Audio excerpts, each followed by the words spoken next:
Time start now देखने वाले सभी दर्शकों को नमस्कार। फिलहाल हैं हिसार कोर्ट के आगे और आज यहाँ पे पगड़ी समाल जट्टा जो किसान है, मतलब हम कह सकते हैं पूरे के पूरे किसान यहाँ पे इकट्ठा लगभग 20 दिनों से बैठे हैं और आज दुष्यंत चौटाला की कोठी का घेराव इन्होंने किया था। तो क्या वहाँ पे बातें हुई, क्या इनको आश्वासन दिया गया, क्या बातें, तो कैमरामैन से कहूँगा एक बार साथ अजी देखिए। अभी भी देखोगे तो यहाँ पे ट्रैक्टर इन्होंने ला रखे हैं, जो कोर्ट का एक गेट है वो बंद कर रखा है। स्टार्टिंग के दिनों में पूरा का पूरा गेट है वो बंद था और आज भी यहाँ पे देखोगे तो हज़ारों किसान इधर उधर बैठे हैं। यहाँ पे धरने में भी हज़ारों किसान बैठे, तो इनसे बात करते हैं कि क्या इनकी मांगे हैं, क्या इनकी मांगे पूरी हुई है, क्या इनकी मांगे रखी गई है। आज दुष्यंत चौटाला की कोठी का घेराव करने के लिए गए थे, तो वहाँ पे क्या इनकी बातें हुई, क्या दुष्यंत चौटाला ने आश्वासन दिया है। और आज भी तो देखोगे यहाँ पे स्पेशली उन्होंने खाना पीना यहाँ पे लगा रखा, पक्का प्रबंध है वो यहाँ पे कर रखा है। मतलब जब तक इनकी मांगे हैं वो पूरी नहीं होती तो यहाँ पे इन्होंने धरना दे रखा है। हमारी पहले भी इनसे बात हुई थी, जब तक धरना रहेगा, जब तक इनकी मांगे हैं वो पूरी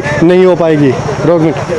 तो देखिए अभी हम किसानों के बीच में गए, आज दुष्यंत चौटाला की कोठी का घेराव किया था, वहाँ पे आश्वासन, क्या आश्वासन इनको मिला, बात कर लेंगे। सर नमस्कार। नमस्कार जी। पिछले 20 दिनों से धरने पे बैठे हो, पहले दिल्ली बैठे थे, अभी यहाँ पे बैठे हो, क्या लगता है सरकार आश्वासन दे रही है? और आज भी दुष्यंत चौटाला की कोठी का घेराव किया था, क्या आश्वासन वहाँ पे दिया? देखिए आश्वासन ये खुद मिल के दे देते तो भी कोई संतुष्टि आ जाती। मुझे नहीं लगता। हम इनके घर की तरफ तैयारी करते हैं तो मात्र इनके या तो कोई नौकर मिलता है या फिर गाड़ी का कोई ड्राइवर मिलता है। ये किसानों की जो जिम्मेदारियां हैं, पहले तो ये बड़े बड़े दावे करते थे भाई हमारे दरवाजे 24 घंटे किसानों के लिए खुले रहेंगे, और आज किसान पर मुसीबत है और या रात दिन हिसार को एक टिकरी बॉर्डर बनाने का काम किया।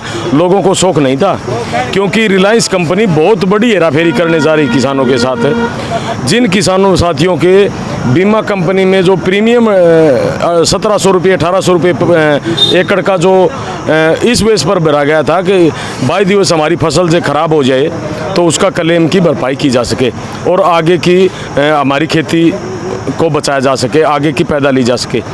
लेकिन इन्होंने जो दूसरे महीने की 20 तारीख तक बीमा क्लेम आ जाना चाहिए था, वो आज छठे महीने की 20 तारीख होगी और आज तक बीमा क्लेम रिवर्ट डाल रखेगा। जो CSC सेंटर से जिन किसान साथियों ने कराया रखा था वो रिवर्ट करने का काम किया और यहाँ 1 तारीख को पक्का मोर्चा लगा।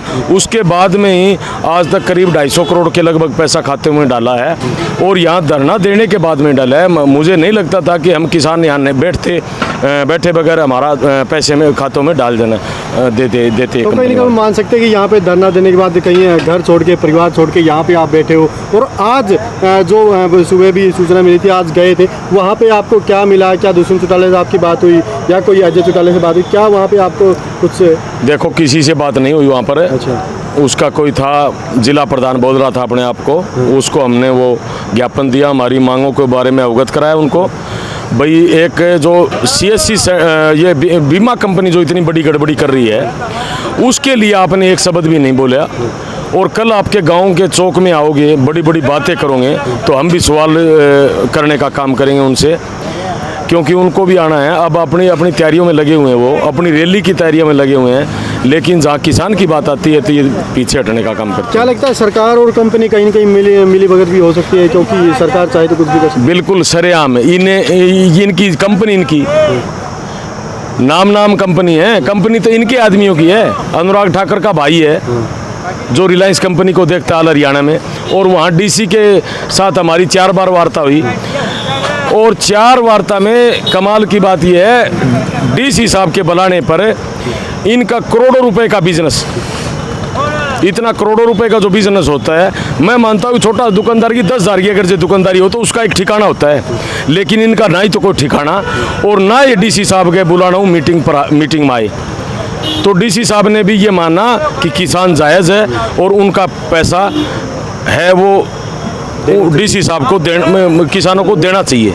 क्या लगता है काफ़ी सारे लोग ये भी बोलते हैं कि किसान धरने पे बैठे वो सिर्फ BJP पार्टी को निशाना बनाए हुए हैं, काफ़ी सारे लोग ऐसा भी कहना है, क्या आप क्या? देखो चाहे पार्टी किसी हो, पार्टी से कोई विरोध नहीं है।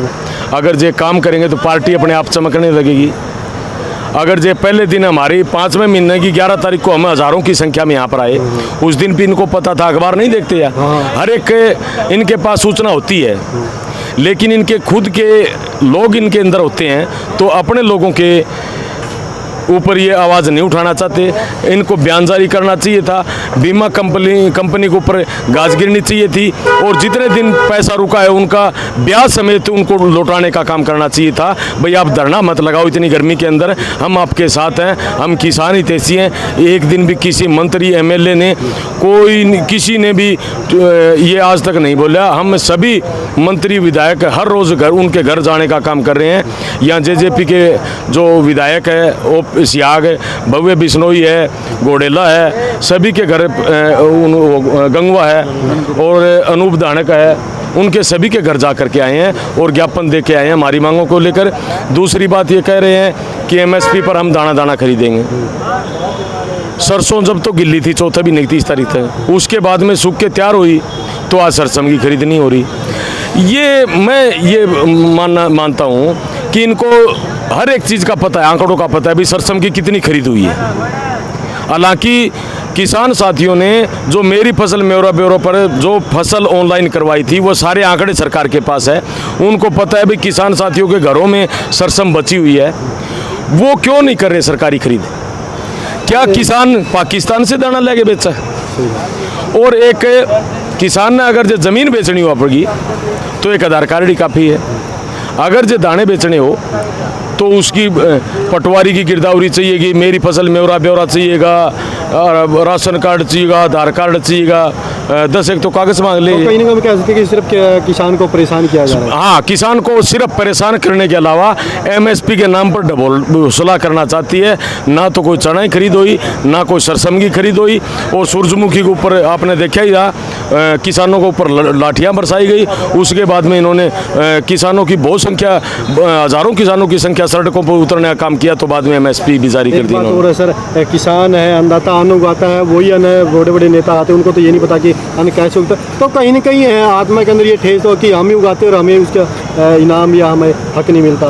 तो देखो भाई साहब, आज 20 दिन हो गए और 46-47 डिग्री टेम्परेचर है। बहुत से किसान साथी है जिनकी तबीयत भी ख़राब होगी, और लगातार यहाँ धरने पर 24 घंटे आज तक उन साथियों ने घर पर जाने का काम नहीं किया।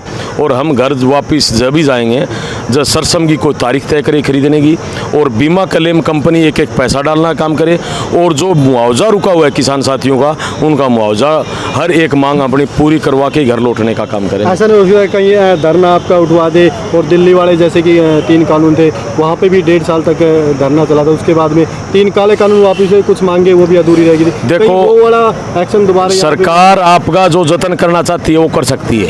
हम लटकाने के लिए तैयार हैं, जेल जाने के लिए तैयार हैं। हम ट्रैक्टर में सारा बंदोबस्त हमारा खाने पीने का, रहने का, सोने का सारा प्रबंध लेकर के आए हैं। घर वापसी तभी होगी जब हमारी मुद्दों पर बात होगी, मुद्दों के एक एक पैसे का हिसाब किया जाएगा और सरसों की सरकारी खरीद होगी।